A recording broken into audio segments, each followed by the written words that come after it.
जय माता दी दोस्तों, स्टॉक मार्केट ट्रेडिंग में आपका दिल से स्वागत करते हैं। कहीं आप हमारे चैनल पहली बार विजिट किए हैं जरूर सब्सक्राइब करिए लेटेस्ट और जेन्युइन इन्फॉर्मेशन पाने के लिए। आज हम एक ऐसे कंपनी के बारे में डिस्कस करने जा रहे हैं जो कंपनी न्यूक्लियर सेक्टर में या कह सकते हैं न्यूक्लियर पावर में, एरोस्पेस में, स्पेस साइंस में इसरो के साथ काम करती है। वो भी प्राइवेट कंपनी है। वो अच्छा खासा परफॉर्मेंस देने के लिए तैयार है और अपना अच्छा खासा टारगेट प्राइस सेट किए। उसके बारे में जानने की कोशिश करेंगे, क्या रेवेन्यू ग्रोथ होगा, सब कुछ डिटेल में बात करने वाले हैं इस वीडियो में। बात करते हैं कंपनी के। कंपनी का नाम है MTAR टेक्नोलॉजीज़। जी हाँ, कहीं आप जानते होंगे न्यूक्लियर सेक्टर के कह सकते हो, एरोस्पेस सेक्टर के इसरो के साथ काम करती है और ज़बरदस्त कंपनी है। ठीक है, वहीं बात करते हैं YTD की। बात करते हैं कंपनी में YTD की बात करें तो 30% के आसपास की गिरावट शो कर रहा है। वहीं बात करते हैं 1 डे का रिटर्न की बात करें 1.92 मतलब 2% के अराउंड यहाँ पर गिरावट शो कर रहा है। फिर बात करते हैं कंपनी के शेयर होल्डिंग पैटर्न की बात करें तो कंपनी का जो शेयर होल्डिंग पैटर्न है वो है 31.42%। जी हाँ, सितंबर क्वार्टर की बात करें, सितंबर 2024 क्वार्टर की बात करें तो इन्होंने जो इनका क्वार्टर था वो था कितना था, 36.42 के आसपास था। और दिसंबर क्वार्टर में इन्होंने अपना माल गिरा के 31.42 कर लिया। वहीं FIS की बात करें, FIS ने भी अपना यहाँ माल बीच में उठाया था बट फिर से यहाँ पे गिरावट शो कर रहा है। वहीं DIS की बात करें, DIS ने अपना माल लगातार इंक्रीज़ किया। जी हाँ, DIS ने अपना माल लगातार इंक्रीज़ किया और पब्लिक के बाद आपके पास तो होता ही, जो बचा तो पब्लिक के पास ही है। ठीक है, अब हम बात करते हैं आगे की। बात करते हैं कंपनी के ऊपर बारोइंग कितना है, कर्ज कितना है, कंपनी ने कितना लोन ले रखा है, उसके बारे में डिस्कस कर लेते हैं। यहाँ बात करते हैं कंपनी क्वार्टर रिजर्व की बात करें तो रिजर्व क्वार्टरली इंक्रीज किया है। वहीं बात करते हैं बारोइंग की बात करें तो कंपनी का बारोइंग यहाँ पे 190 करोड़ के आसपास हो गया था। फिर यहाँ पे सितंबर क्वार्टर में देखेंगे आप तो यहाँ पे बारोइंग कम हुआ है, मतलब 184 करोड़ के आसपास कंपनी के ऊपर लोन है। वहीं रिजर्व की बात करें तो 670 के आसपास का रिजर्व, मतलब रिजर्व बारोइंग में दूसरे दोनों घटाएंगे तो कितना रिजल्ट आएगा, तब भी पॉजिटिव में आएगा, तब भी कंपनी के पास पॉजिटिव सरप्लस है। तो मतलब यहाँ पे टेंशन लेने की बात नहीं है, कंपनी के पास कैश फ्लो है, कैश है, अच्छा खासा कैश कंपनी ने रखा है अपने पास। ठीक है, बात करते हैं कंपनी के सेल्स ग्रोथ की बात करते हैं। कंपनी ने पर year to year sales growth देखेंगे तो यहाँ पे year to year sales growth increase किया है, अच्छा खासा इंक्रीज किया है। पहले 322 था, 322 से 573, 573 से 580, 580 से 636 के टारगेट के लिए सेट कर दिया गया। 636 जो ये देख रहे हैं परमानेंट नहीं होता है, ये फिक्स नहीं होता है, क्योंकि ये TTM है, मतलब आने वाले साल का परफॉर्मेंस से इन्होंने टारगेट अनुमानित लगाया है। ठीक है, जब यहाँ पे एग्जैक्ट आ जाएगा तो यहाँ एग्जैक्ट अपडेट हो जाएगा। ठीक, वहीं बात करते हैं नेट प्रॉफिट की बात करते हैं। कंपनी का नेट प्रॉफिट आप देखेंगे ईयर टू ईयर ग्रोथ किया था बट बीच में यहाँ पे डिक्लाइन है, मतलब इस ईयर में 2025 आने वाले क्वार्टर में इन्होंने कम टारगेट सेट किया है 45 के आसपास। बट यहाँ पे आप देखेंगे 2022 की बात करें, 2022 में 104 के आसपास था। वहीं 2023 की बात करें तो 56, वहीं 2024 की बात करें तो 45 के आसपास शो कर रखा है।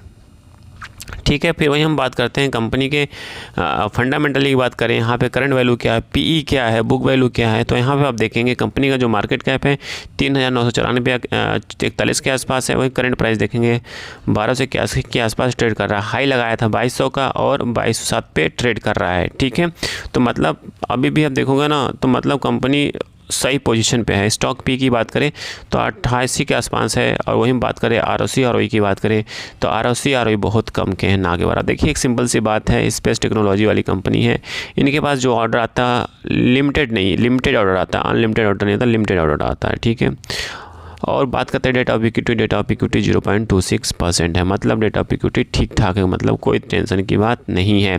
फिर बात करते हैं अब कंपनी करती क्या है। देखेंगे कंपनी करती क्या है, कंपनी के बारे में थोड़ा सा नॉलेज ले लेते हैं। कहीं आपको पता नहीं तो पता है तो अच्छी बात है, नहीं पता है तो एक बार आपको देख लेना चाहिए। MTAR technology manufacturing component equipment for the defence aerospace, defence sector के लिए काम करती है, एरोस्पेस के लिए काम करती है, न्यूक्लियर के लिए काम करती है, क्लीन एनर्जी सेक्टर के लिए भी काम करना स्टार्ट कर दी है।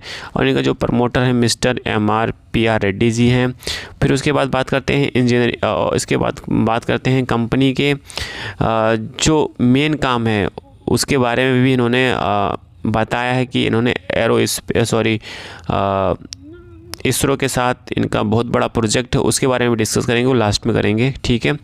फिर उसके बाद आते हैं ग्रोथ और रिवेन्यू की बात कर लेते हैं। यहाँ पर अनाउंसमेंट क्या किया है कंपनी के मैनेजमेंट ने, उसके बारे में थोड़ा सा जानने की कोशिश करते हैं। यहाँ पे MTI technology target 30% revenue growth over the next 3 years में, मतलब यहाँ पे बोल रहे हैं कि नेक्स्ट 3 ईयर्स में 30% का टारगेट इन्होंने रखा है रेवेन्यू ग्रोथ का। वहीं बात करते हैं कंपनी के और ज्ञान थोड़ा सा लेते हैं, इसमें जानने की कोशिश करते हैं। तो इन्होंने बोला था Precision the engineering firm is also expanding the presence of the fuel cell industry, मतलब ये फ्यूल सेल इंडस्ट्री में भी अपना प्रेजेंस को कायम रखना चाहते हैं और ग्रोथ को आगे बढ़ाना चाहते हैं, अपना बिजनेस को एक्सपेंड करना चाहते हैं, वो भी फ्यूल सेल्स में, ठीक है। फिर वही बात करते हैं MTI टेक्नोलॉजी क्या है, क्या ग्रोथ रेवेन्यू इन्होंने क्या फिक्स किया है, कितना EBITDA मार्जिन है, उसके बारे में उन्होंने बताया है। यहाँ पे बताया EBITDA मार्जिन जो रेंज होगा 24-28% का होगा। According to managing director Pravat Srinivas Reddy का अकॉर्डिंग जो आने वाला साल होगा वो 30% के आसपास का होगा और EBITDA मार्जिन में अच्छा खासा उछाल देखने को मिल सकता है 24 से 28% का। वहीं बात करते हैं इन MTI टेक्नोलॉजी एंटीसिपेटिंग एग्जीक्यूटिंग, तो ऑर्डर 800 से 1000 करोड़ के आसपास का ऑर्डर इनके पास है, जो 3.5 मतलब 3.5 साल के अंदर में इनको एग्जीक्यूट करना है और उसको बाइंड अप करना है। फिर उसके बाद बात करते हैं कंपनी MTI टेक्नोलॉजीज क्या एरोस्पेस को, जो मैंने आपसे बोला था कि कंपनी इसरो के साथ भी काम करती है। क्या काम करती है देख लीजिए, ISRO 100 hub satellite launching in January, ठीक है। और उसमें से क्या करती है nuclear power corporation defence research development organise the energy MTI technology manufacture the critical component of the use ISRO, मतलब ऐसे कुछ कंपोनेंट क्रिटिकल होते हैं जो इसरो के लिए मैन्युफैक्चर करती है MTI टेक्नोलॉजी। तो मतलब समझ सकते हैं MTI टेक्नोलॉजी अपने आप में बहुत ज़बरदस्त कंपनी है, एक छोटी कंपनी है बट एक न्यूक्लियर पावर के प्रोग्राम के लिए भी फिट बैठती है और एरोस्पेस और डिफेंस सेक्टर के लिए भी काम करती है, मतलब कह सकते हो वर्सेटाइल है सेक्टर है और वर्सेटाइल कंपनी है। तो नो डाउट आने वाले टाइम में अच्छा खासा ग्रोथ दिखा सकती। अगेन यहाँ पे बाय सेल कोई रिकमेंडेशंस नहीं है, जस्ट एजुकेशन पर्पज से इन्फॉर्मेशन शेयर किया जा रहा है। कहीं आपको ये वीडियो और इन्फॉर्मेशन सही लगे तो प्लीज़ लाइक एंड सब्सक्राइब करिए, दोस्तों के साथ जरूर शेयर करिए। Thank you for watching this video.